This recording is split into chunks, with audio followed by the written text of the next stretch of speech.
we're going to work on the floor tom. And starting with the bottom head. And all I did was I went around and I put a little bit of lube in all the spots where I would be putting in a screw. Okay. And again, I do the same thing on this that I do on my snares. I line up, this is just my own thing, where the hole is. So we already set the head on. Now we're setting the rim on. Go a full turn.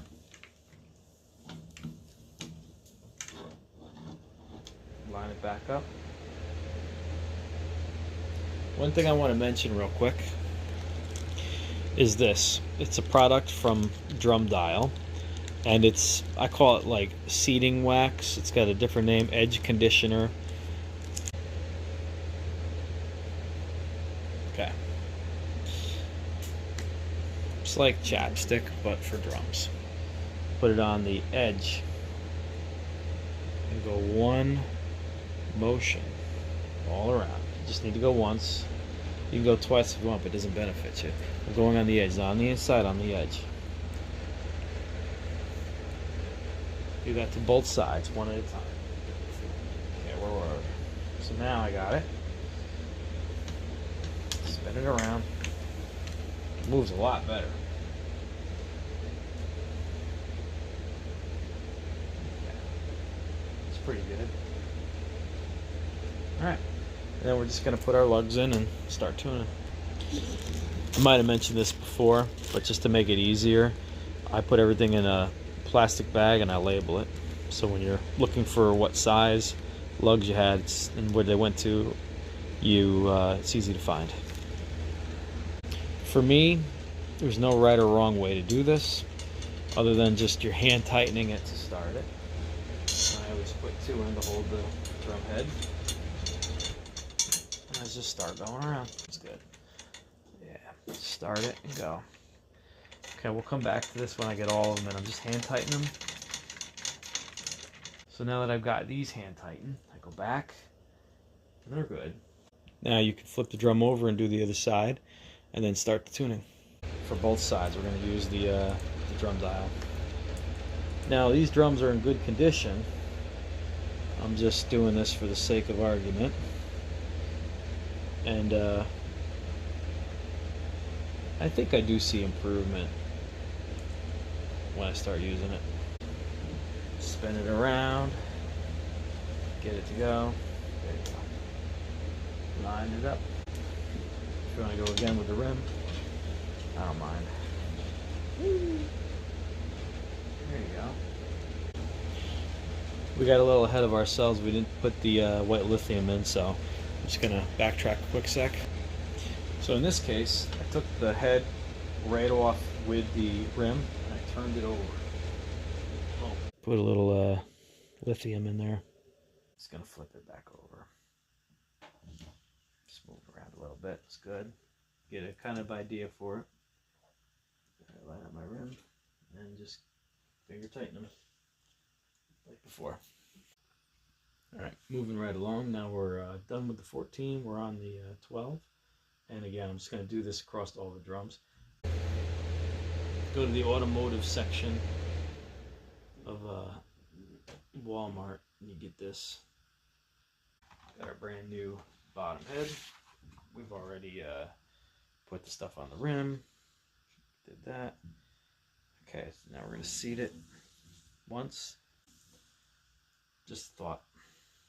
These are good rims, but if your rims are not in the best shape and you don't have the money to go out and buy new ones, put the nastier one on the bottom. Same thing we did with the 14-inch floor.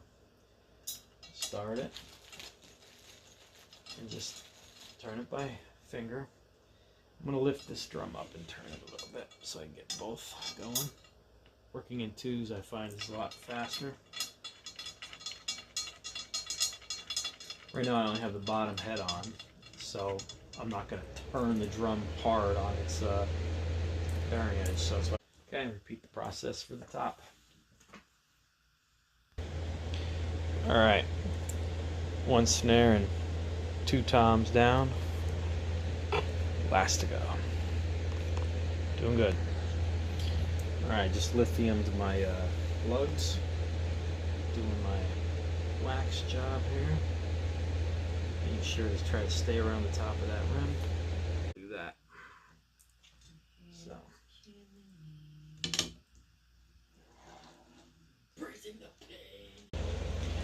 Okay. This is a weird setup, but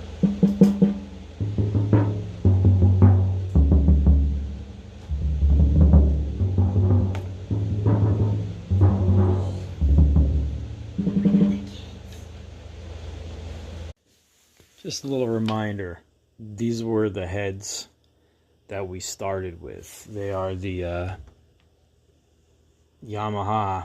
They don't even say Remo on them. Like, you know, there's like the crap on them, the dust on them.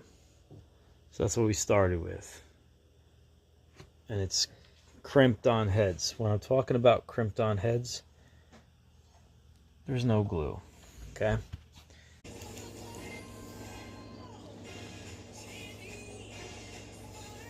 Just like on my toms, I'm treating the edge, the bearing edge, with the wax, going all the way around. Grab your head, and again, I just put it on, I spin it around, it's pretty good. Getting a feel for how it feels, that's pretty good. Alright. That's pretty good. Okay. And the hoops are curved on the outside, and they're flat on the side that goes onto the drum. That looks pretty good.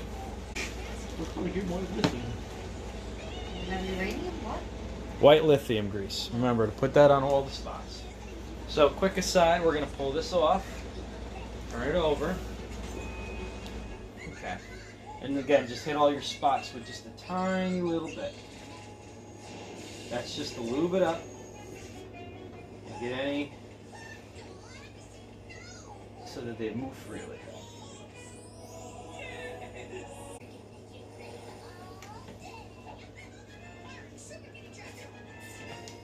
Get back where it was. All right, here. Sometimes people play a bass drum with no head in the front. They leave it wide open. So here's what it would sound like with no padding inside of it.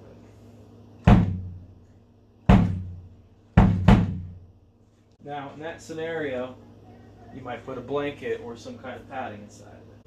And you stick it up against the back of the head. Maybe not something like this, but still. Hear how it dramatically shut it down? This is the stock front head that came on our drum. We're replacing it with a Remo Black Ebony 3. This is what we're going to do to it. So it's Power Stroke P3 Ebony. We're going to cut a port out. We're also going to put a label on there. They want us to turn the bass drum head over.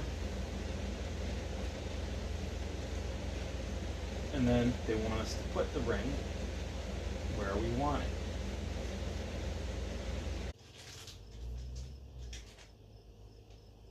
Okay, so now we're tracing the inside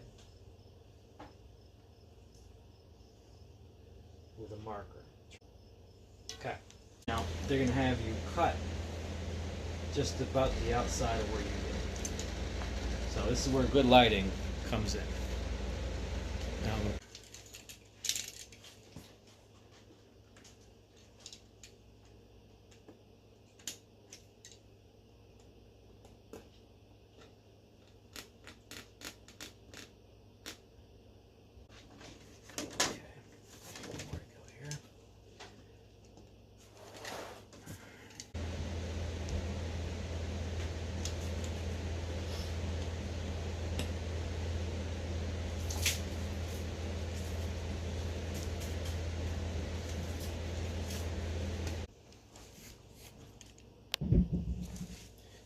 Okay, once your hole is cut out, so it's on. Now you see all the, there it is. All right. There's polish.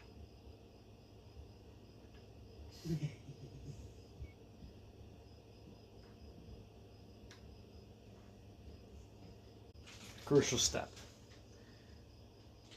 Again, on the edge, all the way around.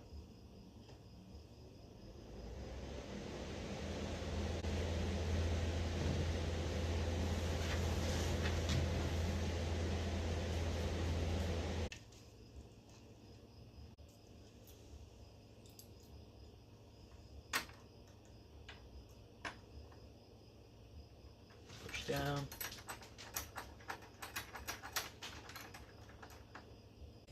Okay. We talked about gapping before.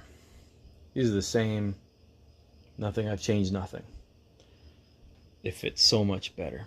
There is no gapping. Very cool.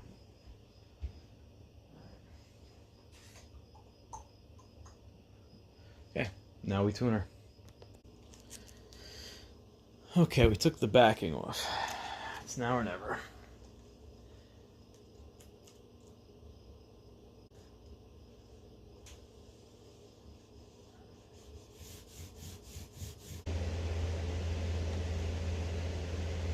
Oh my god.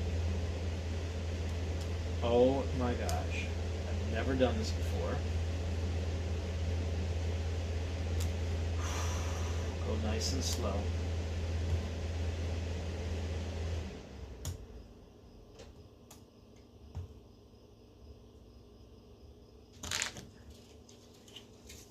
Anyone else impressed?